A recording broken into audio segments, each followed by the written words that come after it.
Perbuatan meminum arak memabukkan seseorang. Suatu perkara itu sangatlah jijik dan kotor, dan arak adalah salah satu daripadanya.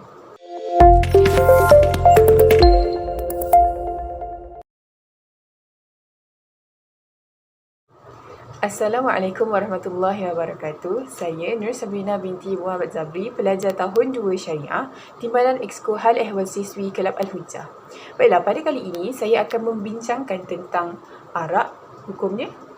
Arak, alkohol ataupun dalam bahasa Arab al-khamru ialah sesuatu yang dibuat daripada perahan anggur atau bukan, iaitu benda lain seperti nira kelapa, beras dan sebagainya.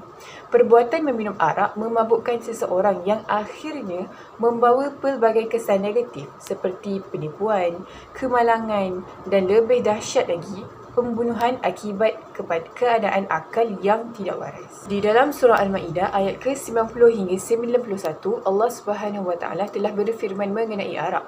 Mafhumnya, wahai orang-orang beriman, sesungguhnya arak, judi, berhala dan undi nasib dengan batang-batang anak panah adalah semuanya kotor, iaitu keji dari perbuatan syaitan. Oleh itu, jauhilah ia supaya kamu bahagia.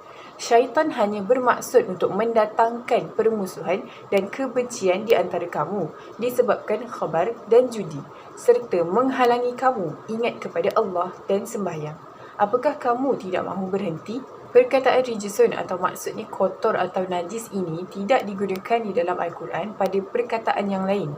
Hal ini untuk membuktikan bahawa sesuatu perkara itu sangatlah jijik dan kotor, dan arak adalah salah satu daripadanya.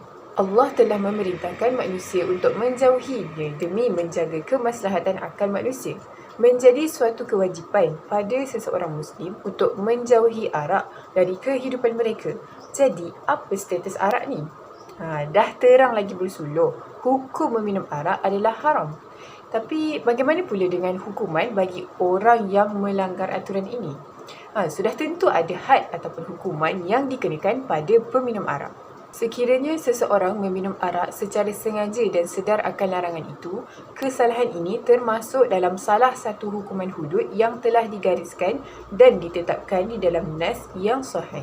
Di dalam hadis Rasulullah menyebutkan mengenai hukuman bagi peminum arak atau yang seangkatan dengan arak. Mafhum hadis tersebut, Nabi SAW menyebut peminum arak sebanyak 40 kali sebatan dengan pelepah tamar dan selipar. Hadis riwayat Muslim. Menurut hadis ini, 40 kali sebatan ialah hukuman yang ditetapkan sebagai hukuman hudud, manakala pemerintah pula dibenarkan untuk melaksanakan hukuman tersebut sehingga 80 kali sebatan sebagai tambahan dengan hukum ta'zir. Namun, sebelum seseorang itu dijatuhkan hukuman hudud, beberapa pembuktian perlu dilakukan. Kesalahan meminum arak boleh disabitkan serta dikenakan hukuman melalui yang pertama, keterangan saksi, iaitu 2 orang saksi Muslim yang adil memberi keterangan atau penyaksian mengenai perlakuan meminum arak oleh orang yang disyaki atau tertuduh. Yang kedua ialah pengakuan atau ikrar pesalah atau tertuduh berkaitan dirinya yang telah meminum minuman yang memabukkan secara sengaja dan sedar bahawa perkara itu merupakan satu kesalahan. Sementara pembuktian jenayah meminum arak dengan cara mencium bauan arak pada mulut atau dari muntah seseorang, para fuqaha berselisih pendapat. Jumhur ulama yang terdiri dari ulama Hanafi, Syafi'i dan Hambali berpendapat hukuman had tidak boleh dijatuhkan dengan hanya cara mencium bau mulut atau muntah. Hal ini kerana tertuduh berkemungkinan meminum arak ini tanpa sengaja ataupun dipaksa. Wujud syubhah atau keraguan pada niat dan perlakuannya.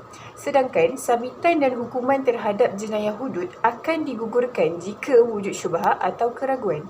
Idra'u al-hudud bisyubhat. Berbeza dengan ulama Maliki yang berpandangan hukuman had boleh dikenakan dengan pembuktian sedemikian. Justru peringatan kepada semua Muslim supaya jauhi larangannya dan laksanakan suruhannya agar hidup kita sentiasa dalam keberkatan dan keredaan Allah Subhanahu Wa Taala.